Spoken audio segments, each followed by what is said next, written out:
And from there, we were in town. I went to school in town. I went to grade 10. And Porky and I, we were very good friends, both the same age, going to school. After school, we finished grade 10.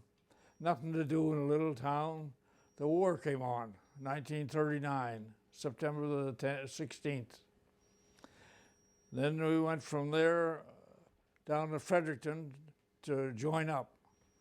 We drove my father's car down there. He had a 1929 Chev, brand new one.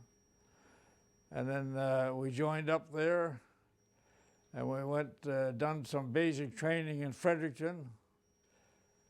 And they issued us with old puttees, you know, that goes around your legs, the puttees of the First World War, and breeches, and bandoliers, and forage caps.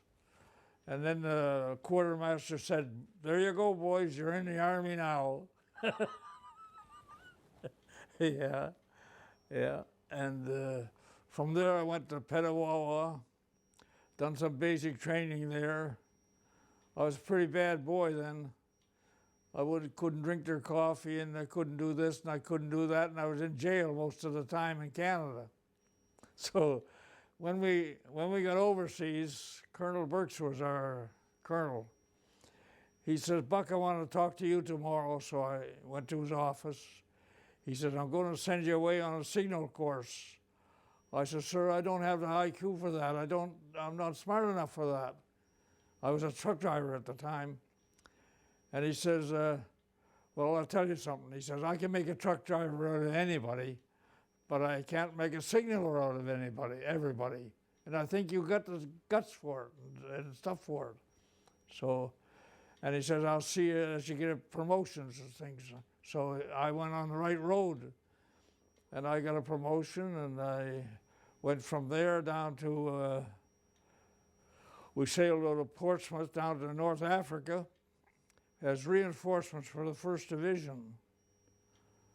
So then we went from there to Cork Forest, stayed there 3 months, and went over to Italy, went all through Italy as a bombardier on the guns.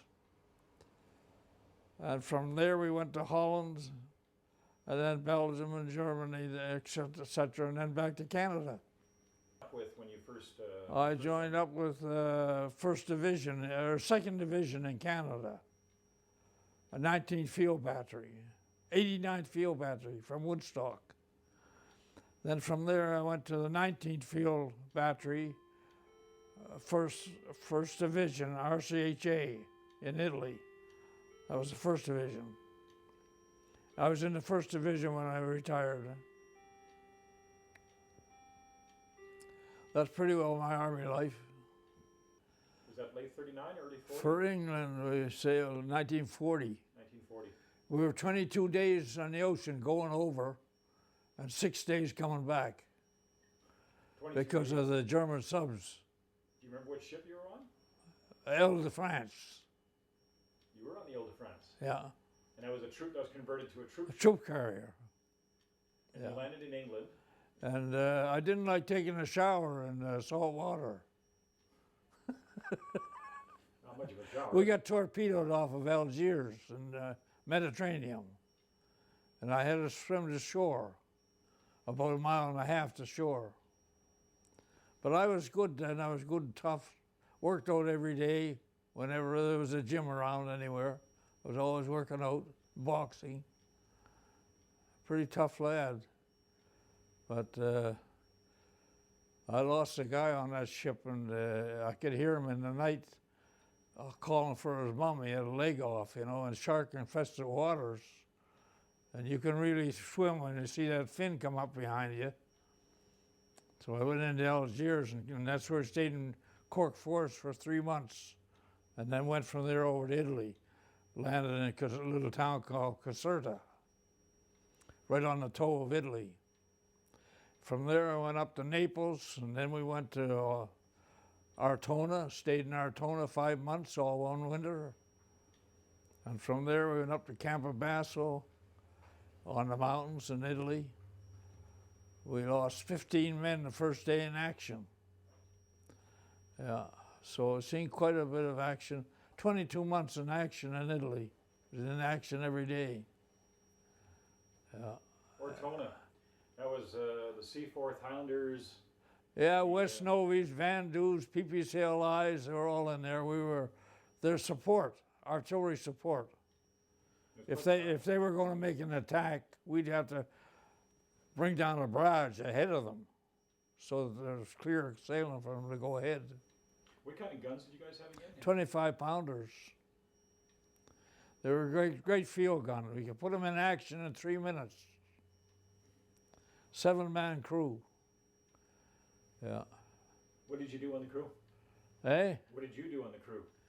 In the crew, I was a signaller. That's right. I gave the orders for the guns from the command posts. Fire 1, fire 2, fire 3, whatever the artillerists plotted on the target.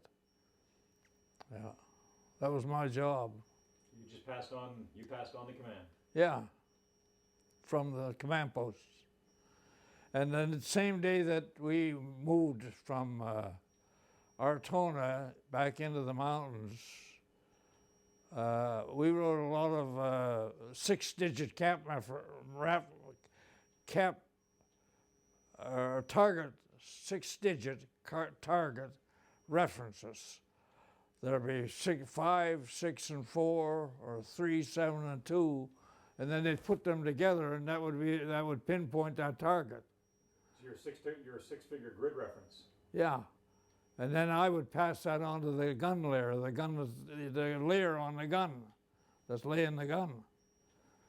And then when my 4 guns was all set up, the colonel, the officer, the captain or colonel or whatever it was running the command post, he'd give the order to fire. 1 minute interval, 2 minutes interval, or whatever. You don't fire all at once because the Jerry's knows where it's going to land. So that was my job all through Italy. Had a lot of friends in your unit? Eh? You had a lot of friends in your unit? Friends in my unit? In your regiment, you had a lot of friends. Oh yeah, sure, yeah. I looked after 30 men most of the time. Had to take roll call every night. And we stayed in London for almost 2 years before we got into action.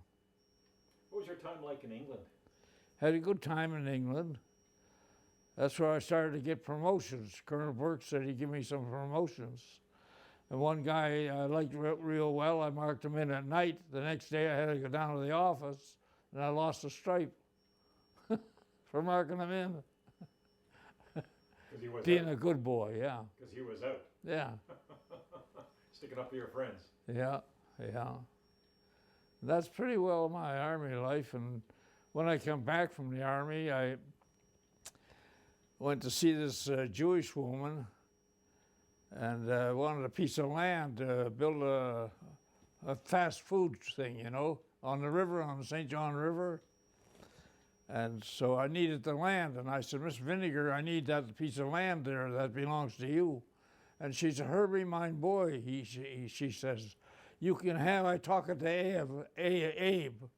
And the next day I went down and I seen her, and she says, Abe said you can have that land, Herbie, to build the land. So I tore the old house down on the farm and went in and built this fast food restaurant. This is on the St. John River in New Brunswick? Yeah, St. John River, yeah. Whereabouts? Right in Perth Andover.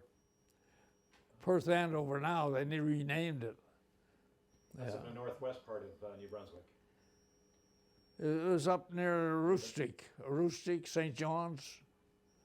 Near the Maine border? Yeah, right on the border. My farm was right on the border. Oh, okay. American border, yeah. All the McCain potato Yeah. people up there. Hey? All the McCain potato people are up Yeah, there. yeah. That's after the war, yeah. Yeah, I've been up there. Yeah. Beautiful country, isn't it? Yeah. Beautiful country. But it's cold in the winter, boy, it's cold winters there, 45 below zero. And my brother, he was playing hockey for the Moncton Maroons, something like that. That's the name of the team. Yeah, that's pretty well winds it up. At the end, I'm curious. At the end of the war, so your units landed in Holland after you left Italy, Yeah. and you found yourselves in Holland. Whereabouts did you go? You went from Holland To Nijmegen. to Nijmegen? Yeah, Nijmegen was a big city, and Puttershoek was the name of the town we were billeted in. And I used to go back to cookhouse and get food for the kids when they were coming out of school, and they would eat it with their hands right out of the mess tins that I had out of. Yeah. Well, the Dutch children suffered. The Dutch suffered dramatically. Yeah. The last year, Yeah. the war with the Germans, Yeah. didn't they? And I took back. I had one other man I had with me, another 2 soldiers, and we had 700 Germans down in the barrage. You know, from Holland. We were only in Holland 9 days. We came from Italy up to Belgium, just a short distance across there, the whole regiment. And we stayed in Holland for 9 days, and the war was over. We had to strip all the Germans of their weapons. We put through about 1,000 men one day. The next day we had to put them through again because they had knives down by the side of the boots. The second time. And then from then on, we shipped them up to Germany, up the canal. And I used to take up like 700 or 800 guys at one time up there with 3 men. We were on guard duty 3 times, you know, one guy relieved the other guy, you know, all the time. They were singing down there. They were glad the war was over. But I didn't like what they did when they took all the food from the civilians. You know, some women that I used to go around with there when I was in Holland, they'd have the potato peelings one day and the other house would have it the next day. You know, they were sharing all the food. And I was going back and forth to the mess hall getting these kids after school. And the cook didn't like me one bit. Yeah. So you shared. You brought back some food for some of the For the Dutch kids, yeah. And I met one of those kids over here, and he remembered me. He's still a friend of mine down in Seattle. Had a profound impact. Yeah.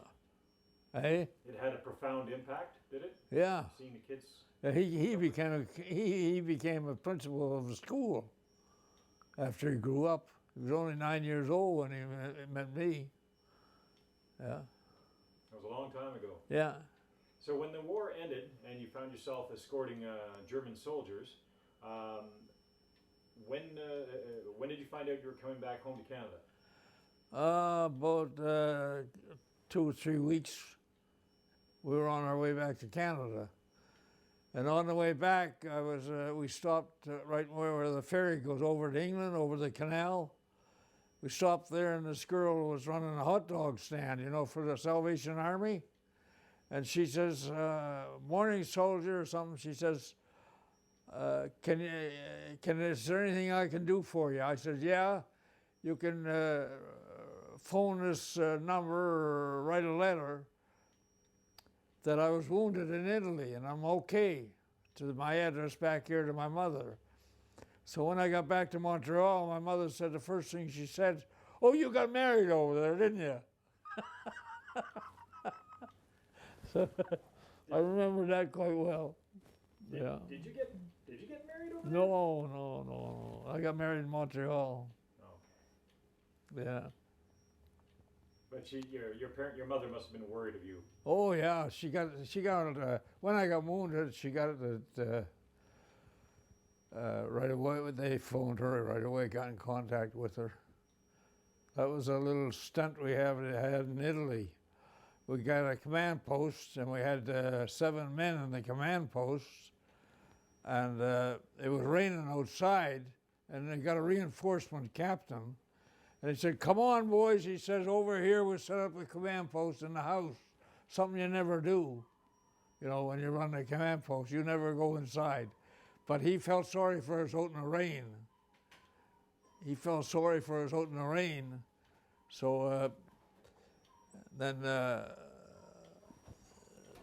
So we all went in this house, set up the command post, got it all going good, and then a shell hit.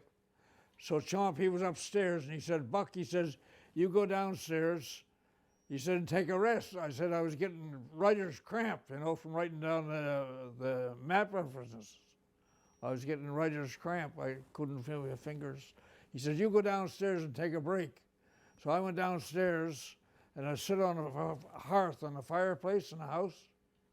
The shell went right in the fireplace and exploded. Buried me alive. Killed 7 men that was playing poker on a table up there like that. And then we had men that I had to take to the hospital. And the driver of the truck, he couldn't move. He got shell shocked. He was just going like this.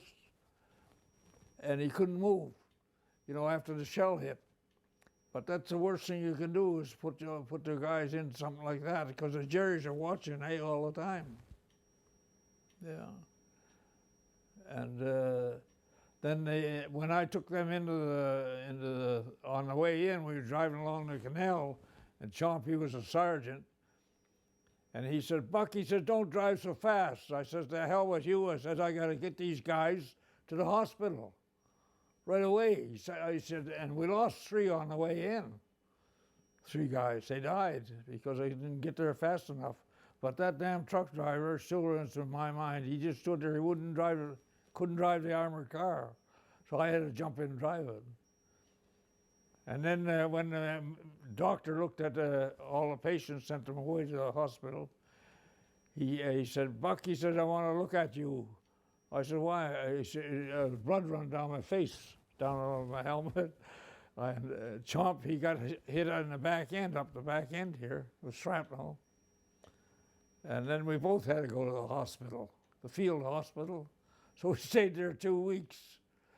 But it was pretty good when we got there. We got a big shot of rum. Yeah. Boy, I'll tell you, that was something. But just shows you the mistakes that you can make in the Army to cause death, you know. Yeah, those guys are gone. Yeah. Seen one guy's arm hanging over a beam like that, and just half of his torso here. And his watch was still on his hand. Yeah. You still see that in my sleep sometimes. Yeah. Yeah, Trump said, look, Buck, he says his wristwatch's still on. Yeah, they played for keeps there. That's the closest I come to getting it. I was buried for half an hour. You know, all the chimney fell down on top of me. Yeah, they dug me out. Yeah.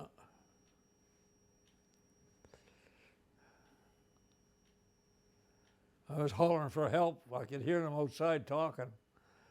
But that damn truck driver, he was a qualified driver, but we had these armored cars, you know, scout cars they call them. They have a half track on the back, you know, and a shifting gear over here, a left-hand shifting gear, and a wheel like that on it. I drove that down with the guys in it. But every guy that was wounded real bad, they'd holler for the mother. Mom, mom, mom. Yeah, everyone. Yeah. We lost a lot of men over there. It was around Artona for 5 months there. We lost a lot of men there. Artona was an enormous battle. The Yeah. Low Edmonton Regiment, the Seaforth Highlanders, Patricias. Yeah. Christmas Day, that famous Battle of Christmas Day with the dinner held right behind. Oh yeah. So did you do Christmas dinner at Ortona? Yeah. Tell me about Christmas dinner Ortona, 1943. Well, I don't know what kind of it's just the cook had some. We had. See, in Italy, we all got a rum ration of an ounce of rum a day. And we gave that all to the cook. And the cook would put it in the big Dixie, you know, where you had the fire underneath and boils it, made tea and coffee, whatever you wanted. But there was rum in it. Boy, you take a shot of that, you walk through the mud up to your knees. Never bother you. Yeah, we were gullible for all that stuff. Young, we were young. I was in Scotland when I was 18 years old, going up the Clyde. Yeah. Yeah. We had a good time in England, though. They used us good.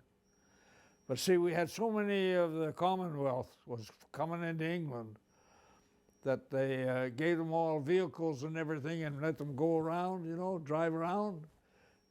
Just to fool the Germans. Like the Germans would take pictures, you know, with the airplanes overhead, and that would keep them from invading, eh? That gave us a chance to get this thing straightened out.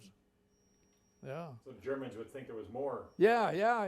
Well, we're not going there, man. That's loaded with troops. Wasn't there also a famous officer who created the funnies, and they were all basically rubber tanks? They inflated them with just inflated them. They're made out of rubber, and they made some vehicles out of just. Oh yeah, dummies. Yeah, dummies. Yeah. The dummies, so that the funnies was another one. The dummies. They take pictures. Yeah. So when the Germans were doing a reconnaissance, they think it was 10 times as many vehicles. London was just covered with barrage balloons. You know, a barrage of balloons. They're tied down and they go up in the air, and that kept the low fires from strafing. You know, they'd come in, the Messerschmitts would come in like that and make a sweep and kill a whole lot of people. You know, with their automatic guns. I fired at one time with a little Tommy gun. I don't know if I hit him or not, but it took off. Coming back after the war, how did it feel returning back to Canada? Well, I don't know. It didn't. We had entertainment on the boats, and I played a lot of. I had a piece of canvas, and I put 7 and 11, or 7 under and over 7. You put your money on the 4 or on a 3, you know, like that, and the houseman takes a percentage. I was making money to beat hell. The sergeant major come along, I'd roll it up, see, and put it in my pocket. Always gambling, eh? Yeah. Some things don't change. Yeah. But I used to take a bath every morning, a shower, a saltwater soap. I'm telling you, I'll never forget it. Just scratches. Yeah. When you came back home to Canada after you got off the ship, they demobilized you at that point, or no? We stayed in the army for quite a while. I stayed in for about 3 months, I guess, and then they sent me to school to be a bricklayer. You know, the army paid $65 a month for it after the war. They trained a lot of soldiers. Yeah, trained a lot in Montreal, yeah. The idea was to give you some... See, we came back to the armories in Atwater Street or somewhere in Montreal there, and we used to go down and have to report there every morning, or else we wouldn't get our check at the end of the month, you know. But we're still in uniform. We stayed in uniform for quite a while, I remember. But I became a bricklayer there, and that's how my trade went right through life with that, as a bricklayer. So you demobilized, you're now a bricklayer. Where did you end up going? Eh? Where did you go after demobilizing? I worked in Columbus, Ohio. We had a special brick. We laid fire brick. I got with the company in Toronto, built some big kills, and then I went with them. They liked me so well, they gave me a foreman job on their jobs, and the superintendent and I used to rent a house together, you know, wherever the job was. We had the one house in New Jersey we done, and then I said to Bob one time, Bob, I said, where's the next job? He says, it's in Japan. I said, well, I'm not going. I said, I'm going back to Canada. And that's what I did.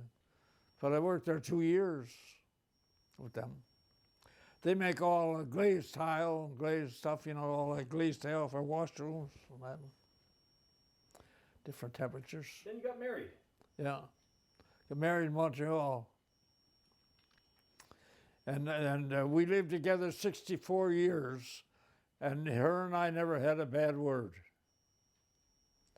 The sweetest little thing you ever seen, yeah. Yeah. She died 5 years ago. She lost her marbles. The worst of it now is just the loneliness, eh? Come home to a house like this. Tough. What would say to today's generation, to the young people today, knowing the life you've led, knowing the friends you had, the friends you lost, what would you say to the young generation today? Just to be happy every day. I go down to McDonald's every morning, I get them all laughing. Yeah. You don't have to tell dirty stories to laugh. Some of them have got low IQ.